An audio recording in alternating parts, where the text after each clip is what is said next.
Hello दोस्तों, स्वागत है आपका संकल्प स्पीसीएस में। आइए देखते हैं इंडियन नेशनल मूवमेंट की पार्ट 6 में।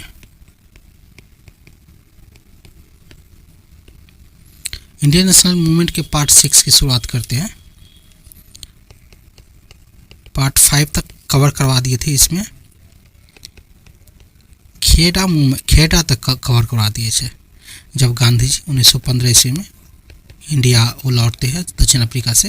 कब? 9 जनवरी 1915 ईस्वी में। तो इसी 9 जनवरी के दिन प्रवासी दिवस के रूप में मनाया जाता है, याद रखिएगा थोड़ा सा। उसके बाद चंपारण सत्याग्रह होता है, चंपारण के बाद अहमदाबाद होता है, खेड़ा होता है, उसके बाद रॉलेट एक्ट आता है। तो यहाँ से रॉलेट एक्ट के बारे में देखेंगे। रॉलेट एक्ट हुआ था ये कि 1917 में सर सिडनी रॉलेट की अध्यक्षता में एक कमेटी की जांच करने के लिए नियुक्त की गई थी कि भारत में किस स्तर पर क्रांतिकारी आंदोलन संबंधित षड्यंत्र फैले हुए हैं, इसका मुकाबला करने के लिए कैसे कानून बनाने की आवश्यकता पड़ेगी। जब उस समय, यहाँ ध्यान दीजिएगा कि 1907 ईस्वी से ही 1907 से लेकर जब सूरत स्प्लिट होता है, जब मॉडरेट और एक्सट्रीमिस्ट अलग अलग हो जाते हैं, कांग्रेस का विभाजन हो जाता है सूरत में।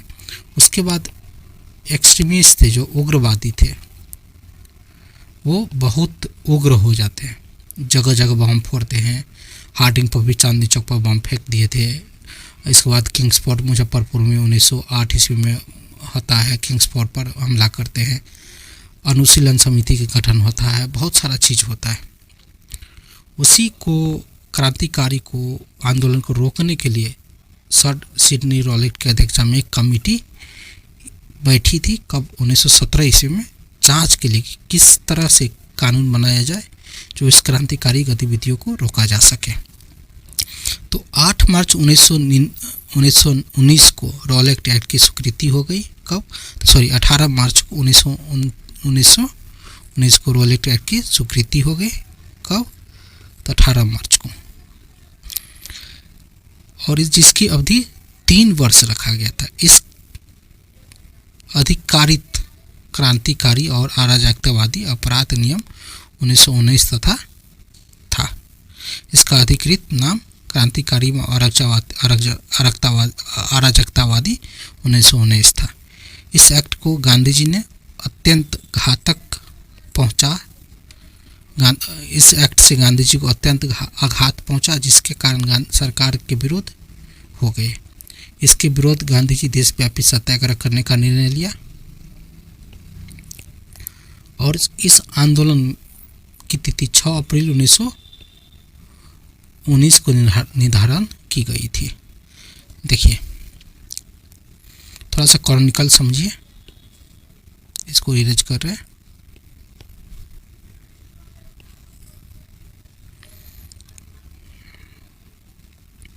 हुआ था क्या? 18 मार्च को 1919 को इस एक्ट बन गया। एक्ट फोर्स में आ गया। इस बात से गांधी जी को बहुत आघात पहुंचा। उसके बाद गांधी जी 6 अप्रैल 1919 को देशव्यापी आंदोलन करने का निर्णय लिया, सत्याग्रह करने का निर्णय लिया।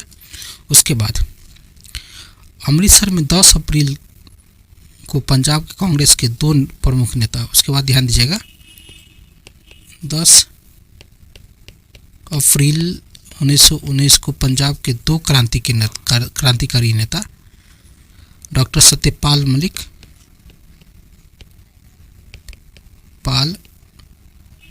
मलिक एंड सफीउद्दीन किचलू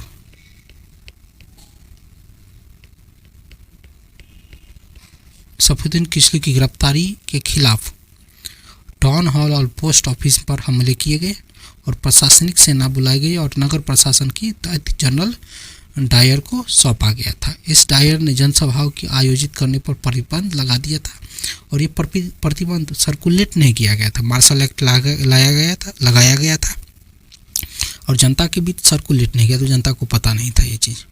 उसके बाद क्या होता है, 13 अप्रैल 1919 को बैसाखी के दिन सभी जनता अमृतसर के जलियांवाला बाग में एकत्रित हुए और इस दोनों नेता के मतलब गिरफ्तारी का विरोध कर रहे थे। उसी समय माइकल ओ डायर ये आदेश देता है कि इस पर गोली चलाया जाए। तो उसके बारे में थोड़ा सा देखते हैं आगे। जलियांवाला नरसंहार के नाम से फेमस हुआ कब, 1919 ईस्वी में। पंजाब के दो लोकप्रिय नेता डॉक्टर सत्यपाल और डॉक्टर सफीउद्दीन किचलू की गिरफ्तारी के बाद जनता आक्रोश तेज हो गया था। कई जगह हिंसा हो गई थी। अमृतसर शहर में 13 अप्रैल 1919 को संध्या 5 बजे जलियांवाला बाग में विशाल सभा में रोल एक्ट, सत्यपाल आदि के बारे में भाषण चल रहे थे। तभी सेना के अधिकारी ब्रिगेडियर जनरल रेगिनाल्ड डायर ने फौज द्वारा भीड़ पर गोली चलाने का आदेश दे दिया गया। इस घटनाकांड में लगभग 1500 लोग मारे गए। वैसे सरकारी आंकड़ों के अनुसार मारे गए लोगों की संख्या 379 है। घायलों की संख्या 1200 बताई गई है। जलियांवाला नरसंहार के विरोध में रविंद्रनाथ टैगोर ने ब्रिटिश सरकार के प्रदान किया गया सर या नाइटहुड की उपाधि वापस कर दिया। शंकर नायर ने वायसराय की परिषद से इस्तीफा दे दिया। जलियांवाला बाग हत्याकांड के समय पंजाब प्रांत का lieutenant governor Michael O'Dwyer था, जिनकी हत्या 1940 में डॉक्टर उधम सिंह ने लंदन में कर दिया था। उधम सिंह को पकड़कर मृत्युदंड दे दिया गया वहीं पर। उसके बाद हंसराज नामक व्यक्ति ने एक सभा बुलाई थी और यहाँ सरकारी गवाह बन गया था। उसके बाद जलियांवाला बाग नरसंहार के समय भारत के वायसराय लॉर्ड चेम्सफोर्ड थे, जिसकी शासनकाल 1916 से लेकर 1921 तक था। ब्रिटिश सरकार ने जलियांवाला बाग की हत्याकांड की जांच हेतु हंटर कमेटी 1919 की अध्यक्षता में अध्यक्ष जीसी हंटर की स्थापना किया था। इस आधार पर जनरल डायर को सेना से नौकरी से बर्खास्त कर दिया गया था। उसके बाद खिलाफत और असहयोग आंदोलन होता है 1920 और 1922 के बीच में। इस खिलाफत आंदोलन का शुरुआत ऐसे होता है कि जब 1914 ईस्वी में प्रथम विश्व युद्ध होता है, उस समय के बाद जब टर्की के मुसलमान को डिसइंटीग्रेट कर दिया वहाँ के खलीफा को, तो भारत में भी इसकी बहुत सारा आलोचना होता है कि वहाँ पर खलीफा को मतलब ये हुआ कि स्थापित कीजिए। उसी हिसाब से खिलाफत आंदोलन का शुरुआत होता है। तो और गांधी जी इसको देखते हैं कि हिंदू मुस्लिम यूनिटी करके देखते हैं। उसके बाद असहयोग आंदोलन लॉन्च करने वाले थे। इसके बारे में थोड़ा सा देखते हैं। चलिए, प्रथम विश्व युद्ध के बाद मुसलमानों व हिंदुओं में एक आशाजनक एकता आई। प्रथम विश्व युद्ध में तुर्की के मित्र राज द्वारा पराजित और उसके साम्राज्य के आकांक्ष भाग को ब्रिटेन और फ्रांस ने आपस में बांट लिया था। भारतीय मुसलमान तुर्की के सुल्तान जो खलीफा भी थे, इस दृष्टि से वहाँ संसार के मुसलमानों को धार्मिक प्रधान भी था। उसकी स्थिति में प्रति संसाकित थे। भारतीय मुसलमान ने मौलाना मोहम्मद अली और शौकत अली, मौलाना आज़ाद, हकीम अजमल खां और हसरत मोहानी के नेतृत्व में एक खिलाफत समिति का स्थापना किया था। उसका उद्देश्य था कि तुर्की साम्राज्य के बंटवारे के खिलाफ पक्ष में आंदोलन करना। खिलाफत समिति का अध्यक्ष बॉम्बे में सेठ छोटनी थे। 1919 में दिल्ली तथा 1920 में केंद्रीय खिलाफत समिति के कलकत्ता अधिवेशन में सरकार के साथ सहयोग न करने का प्रस्ताव स्वीकार किया गया और गांधी जी ने इस खिलाफत के प्रश्न को हिंदुओं और मुसलमानों की एक राष्ट्रीय मंच पर लाने के अवसर के रूप में देख रहा था। 1 अगस्त 1920 को खिलाफत समिति ने असहयोग आंदोलन शुरू कर दिया और गांधी जी प्रथम व्यक्ति थे जो केसरे हिंद को त्याग दिया और उसमें सम्मिलित हुए। असहयोग आंदोलन का विरोध कुछ कांग्रेसी सदस्य ने किया। वे साम्राज्यवादी के विरुद्ध संघर्ष को एक अनावश्यक मानते थे। Annie Besant, Bipin Chandra Pal, GC खारपरे ने इसी समय कांग्रेस छोड़ दिया था। सी.आर. दास, चित्तरंजन दास, मोतीलाल नेहरू, जवाहरलाल नेहरू और राजेंद्र प्रसाद ने अपनी वकालत छोड़ दिया और वे स्कूल छोड़ने के कारण विद्यार्थियों को स्कूल छोड़ने के कारण अनेक राष्ट्रीय विद्यालय स्थापित किए गए, जिसमें गुजरात, बिहार, काशी विद्यापीठ, तिलक महाराष्ट्र विद्यापीठ, जामिया मिलिया स्थापित हुए। असहयोग आंदोलन को चलाने के लिए तिलक स्वराज फंड स्थापित किया और 6 माह के अंदर इसमें 1 करोड़ रुपये एकत्र हो गया था। इसी समय ब्रिटेन के राजकुमार प्रिंस ऑफ वेल्स 17 नवंबर 1921 को बम्बई में प्रवेश किया। उस दिन पूरे बम्बई में हड़ताल हुआ। 1921 में अहमदाबाद में कांग्रेस के अधिवेशन अजमल खां की अध्यक्षता में हुआ। इस अधिवेशन में कांग्रेस की सदस्य की उम्र घटाकर 18 साल कर दिया गया। 1921 में गांधी जी के अतिरिक्त सभी मुख्य कांग्रेसी नेता जेल में थे।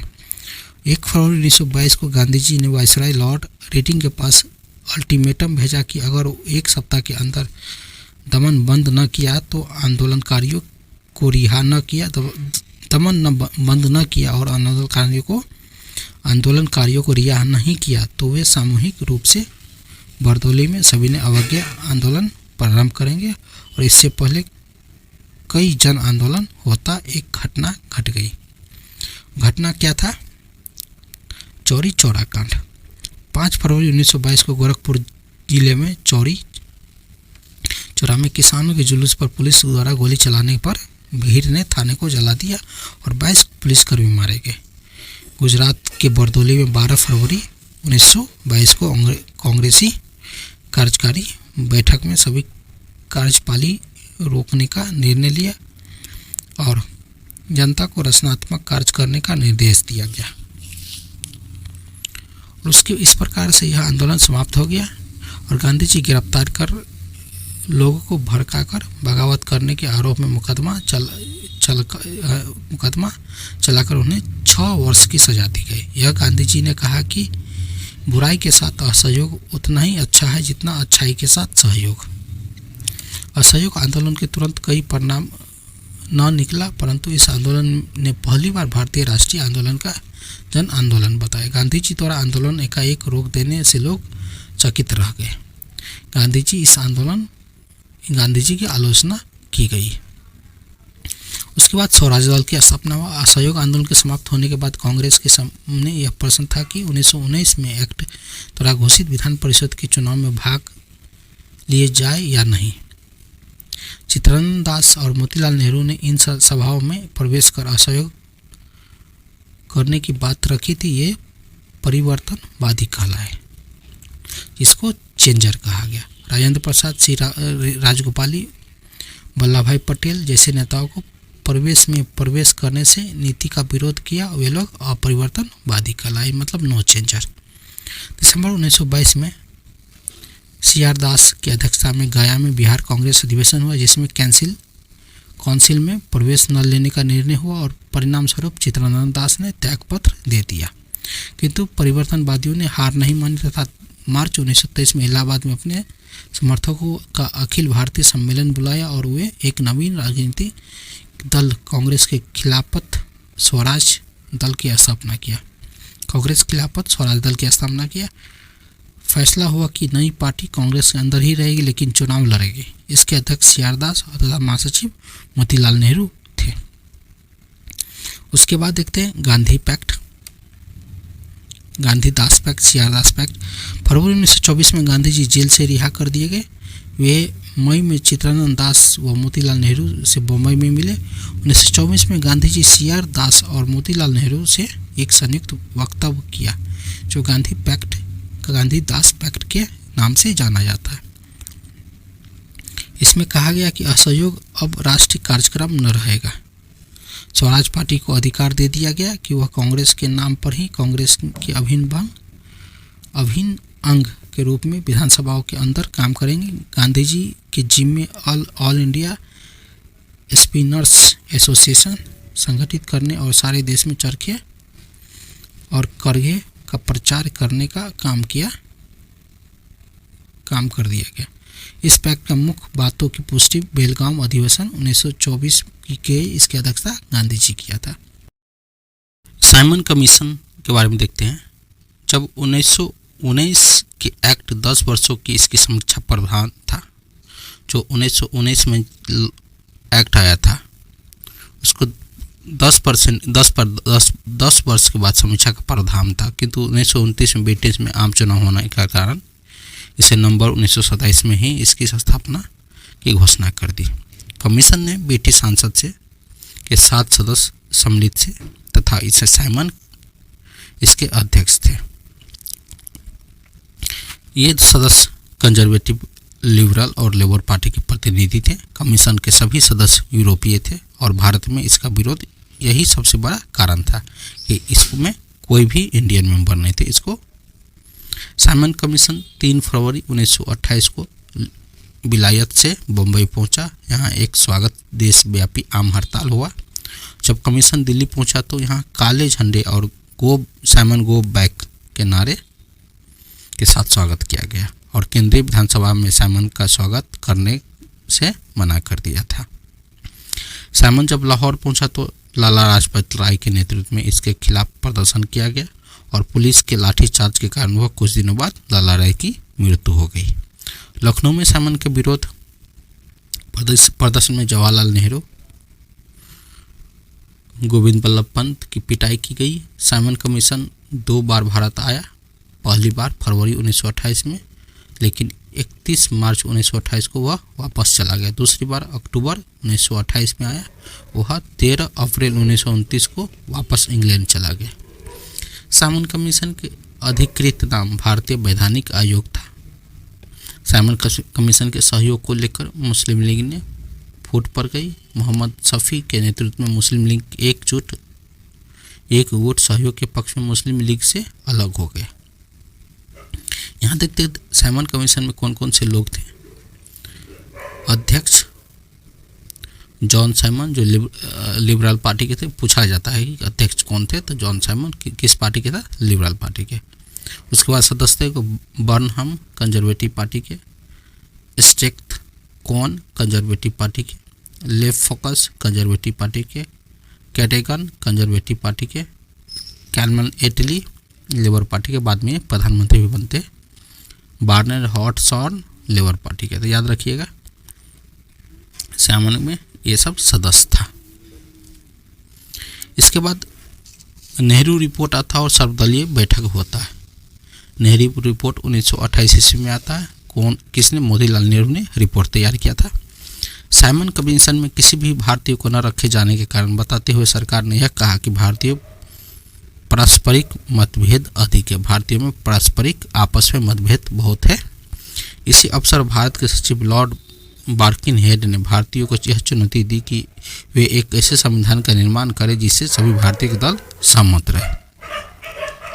लॉर्ड बार्किनहेड ने भारतीयों को यह चुनौती दी कि ये संविधान का निर्माण स्वयं करें और कांग्रेस ने इस चुनौती को स्वीकार किया। सर्वदलीय सम्मेलन बुलाने का निर्णय लिया। कांग्रेस द्वारा बुलाया गया सर्वदलीय सम्मेलन दिल्ली में मार्च 1928 में आरंभ हुआ और सभी दलों ने घोषणा की वे ब्रिटिश सरकार के साथ समझौते वार्ता तभी चलाएंगे जब अधिराज्य देने का वादा किया जाए। सर्वदलीय सम्मेलन का तीसरा सम्मेलन मई 1928 को डॉक्टर अंसारी के सदारत में हुआ। इसमें मोतीलाल नेहरू की अध्यक्षता में एक कमेटी नियुक्त की गई और इसे 1 जुलाई 1928 को भारतीय संविधान सिद्धांतों का एक मसविदा तैयार करने का कैंप सौंपा गया। 9 सदस्य की इस कमेटी के मुख्य सदस्यों में अली इमाम, तेज बहादुर सप्रू, सरदार मंगल सिंह थे।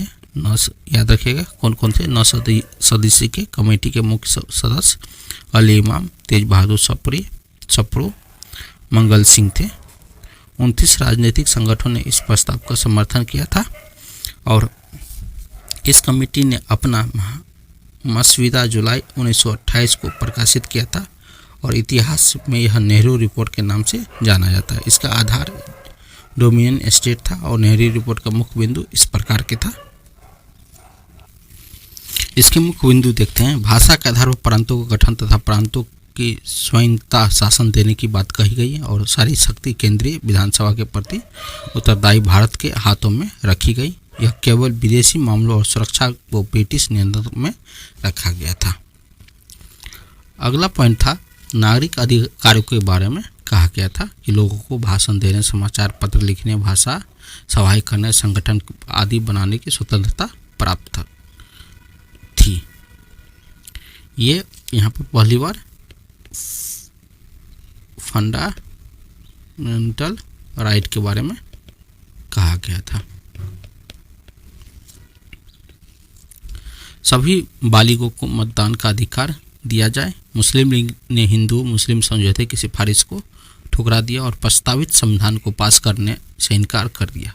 बदले में जिन्ना अपनी स्थिति सुदृढ़ करने के लिए मार्च 1929 में 14 सूत्रीय मांग पत्र रखा, जिसको पृथक निर्वाचक मंडल केंद्र व प्रदेश में सीटों का आरक्षण, रोजगार में मुस्लिमों के लिए आरक्षण, नए बहुसंख्यक मुस्लिम प्रदेश की स्थापना प्रमुख मांग थी, जिसको जिन्ना 14 पॉइंट भी कहा जाता है। जवाहरलाल नेहरू और सुभाष चंद्र बोस ने डोमिनियन स्टेटस से संतुष्ट नहीं थे, वे पूर्ण स्वाधीनता चाहते थे। 1928 में कोलकाता अधिवेशन में कहा कि यदि सरकार नेहरू रिपोर्ट 31 दिसंबर 1930 तक स्वीकार नहीं करेगी तो कांग्रेस आंशिक अहिंसक असहयोग आंदोलन शुरू करेगी। लेकिन सुभाष चंद्र बोस और JL नेहरू के दबाव के कारण यह समय 31 दिसंबर 1929 कर दिया गया। कुछ महत्वपूर्ण तथ्य देखते हैं। सब प्रथम, और यहाँ पर थोड़ा देखिएगा, 31 दिसंबर 1929 कर दिया और उसी 31 दिसंबर के रात 1929 के रात रावी नदी पर नेहरू ने तिरंगा झंडा फहराया। उसके बाद कहा कि हम 26 दिसंबर को स्वाधीनता दिवस मनाएंगे। ये थोड़ा सा याद रखिएगा। सर्वप्रथम भारत के लिए उपनिवेश की कुछ महत्वपूर्ण तथ्य देखते हैं।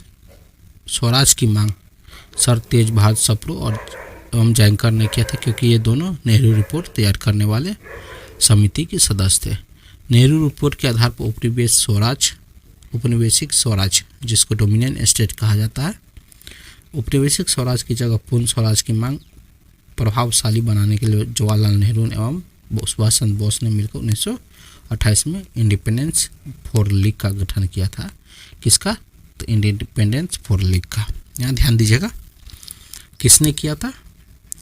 तो जवाहरलाल नेहरू एवं सुभाष चंद्र बोस। किसका? 1928 में इंडिपेंडेंस फॉर लीग का गठन किया था। अगला देखते हैं all India independence league. Bharat के पूर्ण स्वाधीनता के लिए नवंबर 1928 में इसकी स्थापना की गई। इसके नेता जवाहरलाल नेहरू और सुभाष चंद्र बोस थे। जो इंडिपेंडेंस फॉर लीग का स्थापना किया गया था वही ऑल इंडिया इंडिपेंडेंस लीग था। दिसंबर 1928 में कांग्रेस अधिवेशन लाहौर में हुआ और इस अधिवेशन में अध्यक्ष गांधी जी चुने गए, लेकिन उन्होंने अपनी जगह जवाहरलाल नेहरू को अध्यक्ष बनाया। रखिएगा कि दिसंबर 1929 में की जो लाहौर अधिवेशन होता है, इसमें अपने गांधी जी को चुना गया था, वो अपने जगह जवाहरलाल नेहरू को अध्यक्ष बनाए। इस अधिवेशन में स्पष्ट कहा गया था कि नेहरू रिपोर्ट को लागू करने की अवधि समाप्त हो गई तथा अब पूर्ण स्वाधीनता का मांग बुलंद की गई। कांग्रेस की नई वर्किंग कमेटी की बैठक 2 जनवरी 1930 को हुई। इसमें 26 दिसंबर 1930 को पूर्ण स्वाधीनता दिवस सारे भारत में मनाने का आदेश दिया गया। लाहौर अधिवेशन में सभी ने अवज्ञा आंदोलन शुरू करने की घोषणा की गई तथा इस संघर्ष का कार्य गांधी जी पर छोड़ दिया गया। इस तरह राष्ट्रीय आंदोलन का नेतृत्व गांधी जी के हाथों में दे दिया गया। यहाँ थोड़ा सा देखते हैं नेहरू रिपोर्ट के कमेटी के सदस्य कौन कौन थे। अध्यक्ष थे मोतीलाल नेहरू, सदस्य अली इमाम, शुएब कुरैशी, तेज बहादुर सप्रू, सुभाष चंद्र बोस, सरदार मंगल सिंह, AN जोशी, MN राणे और MR जयंकर। याद रखिएगा, नाम पूछ दिया जाता है कि नेहरू कमेटी के सदस्य कौन कौन थे। तो मोतीलाल नेहरू, अली इमाम, शोएब कुरैशी, तेज बहादुर सप्रू, सुभाष चंद्र बोस, सरदार मंगल सिंह, एन.एम. जोशी, एम.एस. आने और एम.आर. जयंकर। भारत में कम्युनिस्ट पार्टी की स्थापना से रिलेटेड कुछ तथ्य देखते हैं। भारत में वामपंथी आंदोलन का उदय, आधुनिक उद्योग के विकास, दो विश्व युद्ध के मध्यकाल के आर्थिक मंदी के भयावहता तथा रूस में 1917 को बोल्शेविक क्रांति के परिणाम स्वरूप हुआ था। मानवेंद्र नाथ राय और नरेंद्र नाथ भट्टाचार्य ने सोवियत संघ की यात्रा कर रूसी कम्युनिस्ट पार्टी से संबंध स्थापित कर अक्टूबर 1920 में ताशकंद में भारतीय कम्युनिस्ट पार्टी की स्थापना किया। तो कब? अक्टूबर 1920 को कहाँ पर? ताशकंद में भारतीय कम्युनिस्ट पार्टी की स्थापना किया गया। राजा महेंद्र प्रताप राय के नेतृत्व में भारत में पहला प्रतिनिधि मंडल लेनिन से मिला और भारत में कम्युनिस्ट पार्टी की स्थापना का उद्देश्य से एम.एन. रॉय अप्रैल 1922 में भारत आए और भारत में साम्यवादी पार्टी की स्थापना की और दिशा में प्रयत्न नेता से 1924 में बंदी बनाकर कानपुर षड्यंत्र केस में अंतर्गत मुकदमा चलाया गया। कानपुर षड्यंत्र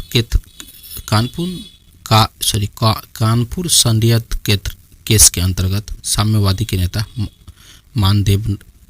मानवेंद्र नारायण राय, सिंगारवेलु चेटियार, मुजफ्फर अहमद, श्रीपत, अमृत डांगे, गुलाम हुसैन, रामचरण लाल शर्मा पर सरकार के विरुद्ध षड्यंत्र रचने और क्रांतिकारी गतिविधियों को संचालित करने तथा भारत में क्राउन की सत्ता को उखाड़ने का आरोप लगाकर मुकदमा चलाया गया।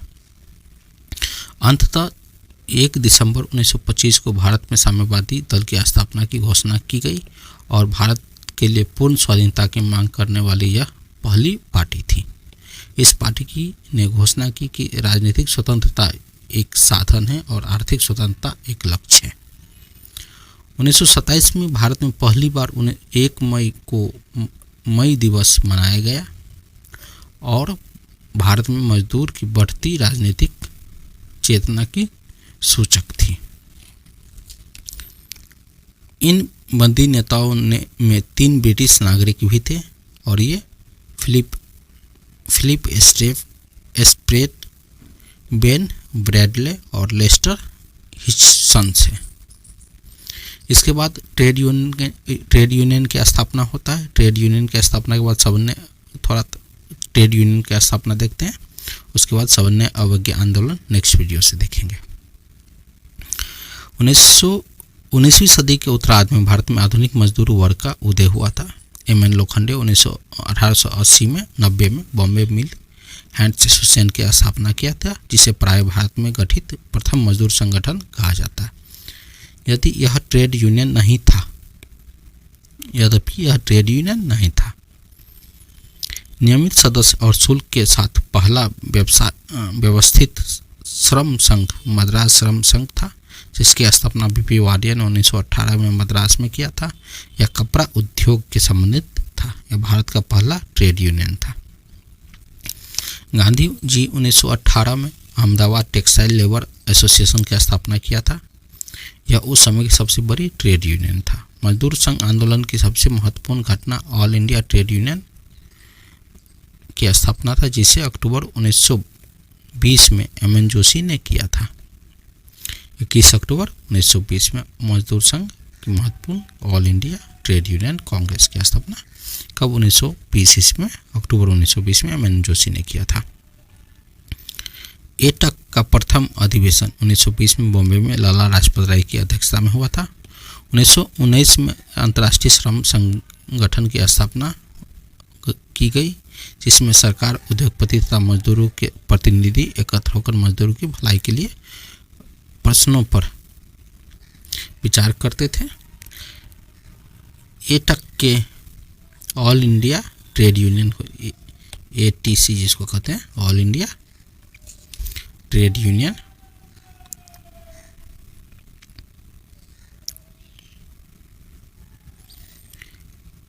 एटक के प्रतिनिधि के रूप में एम.एन. जोशी अंतर्राष्ट्रीय श्रम संगठन जिसको ILO कहा जाता है, ILO 1919 ईस्वी में इसकी स्थापना होता है।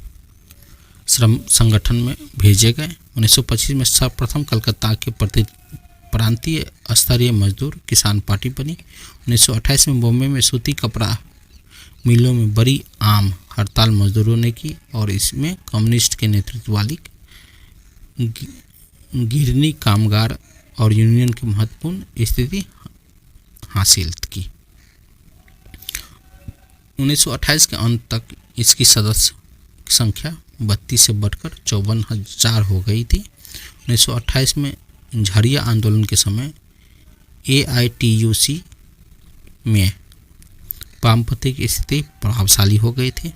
1929 में एम.एन. जोशी के नेतृत्व में AITUC से बाहर आ गए और इन लोगों ने इंडिया ट्रेड यूनियन फेडरेशन की स्थापना की।